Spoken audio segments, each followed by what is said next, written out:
military is to go fight fellow Americans on the streets of Los Angeles. Talk to us about that, because, obviously we see the National Guard being federalized.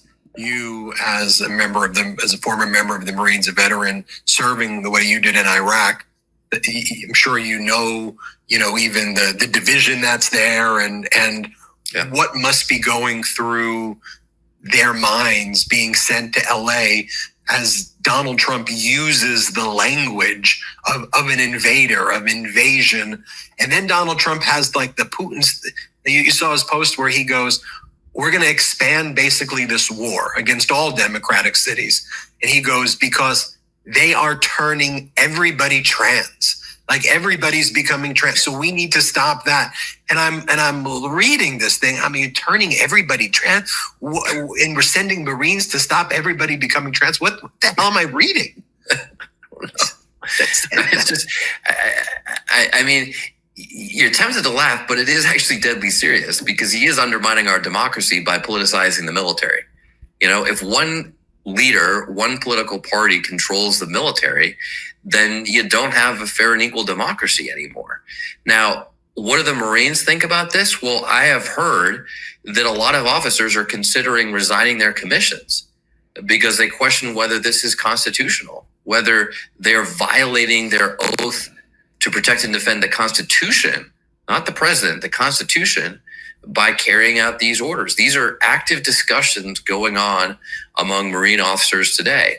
And it's not even the first time. I mean, I had, for all my time in Iraq, in a war that I disagreed with, led by a president I voted against twice, I never questioned the lawfulness of orders we received. I didn't hear of that going on. And yet, in Trump's first term, even, I heard from a lot of junior officers who were asking that question. They've had their resignation letters already written, much like General Mattis did when he served as Secretary of Defense, knowing that President Trump was likely to do something or ask them to do something unlawful. So this is a dangerous time for our country. But I do have confidence in the Marines, at least, as much as you can have confidence in any military unit, to do their very best to uphold the law. So what do you say to those military officers right now who are being ordered to patrol American cities as Donald Trump uses the language of invasion and conquest against American cities? And these are Marines that you've heard from or who are considering resigning as officers. How do they, if they're watching this, how do they think about it? How do you balance that? How do you work through that, given that if you're in that position? And I just have 3 words. Remember your oath. Remember your oath. That's what these officers, these Marines, need to think about every single day. Trump doesn't care about his oath to the Constitution one bit. He's proven that over and over again. But these Marines have their honor, their integrity, and our country to remember when they're put in these situations. So, I mean, it'll be difficult. But another question I frequently get these days from younger people, including people who haven't signed up for the military yet but are considering it, is, can I do this? Should I serve under this commander-in-chief?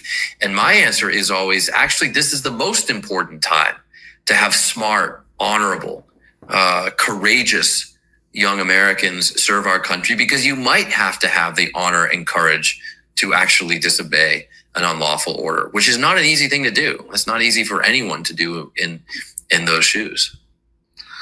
It's horrifying, shocking that we're here having these conversations, although I do think the contrast in seeing the peaceful protests, those No Kings protests, I believe really showed the very best of America, seeing in cities people showing joy and love and seeing diversity, and just seeing it was almost 3% of the population out there which is a big number for mass mobilizations. Before we go, I'd love to get your take on the No Kings protests. Yeah, I mean, a hell of a lot more people than showed up for Trump's birthday parade, that's for sure.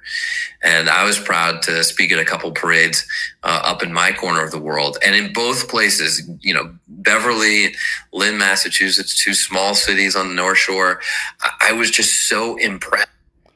Well, I'm going to stop here and say that if you're a U.S. Marine and you're deployed to an American city, it's time to disobey your orders. It's time to stand down. It's time to stand back and not do anything to police or enforce anything that involves an American citizen. It's called posse comitatus, which means that U.S. forces, Marines, Army, Air Force, etc., it's against the law for them to go in and to any area of the United States and use the force on American or U.S. citizens. And so it's time for the Marines in L.A. and everywhere else to stand down and honor posse comitatus, because posse comitatus is the constitutional behavior that's set up for the United States military forces. So fuck you, Donald Trump, and fuck you for the Marines going in and the National Guard in Los Angeles. And if you're a Marine in Los Angeles and if you stand up on the streets against a U.S. citizen, you don't deserve to be a Marine. You don't deserve to wear the uniform, and you do not deserve to ever wear your dress blues again with your saber. You are a big loser, and as the one Marine that I listened to, I think he's maybe Navy that I listened to, says, if you participate in any of this shit, that you never served. You just negated all of the service you ever did by participating in violation of posse comitatus. This is JC saying, fuck Donald Trump. And I hope that as U.S. Marines, you're listening to me and you'll stand down. Also, the National Guard, if you're listening to me, please stand down. Pox some more, Jack, and keep on trucking.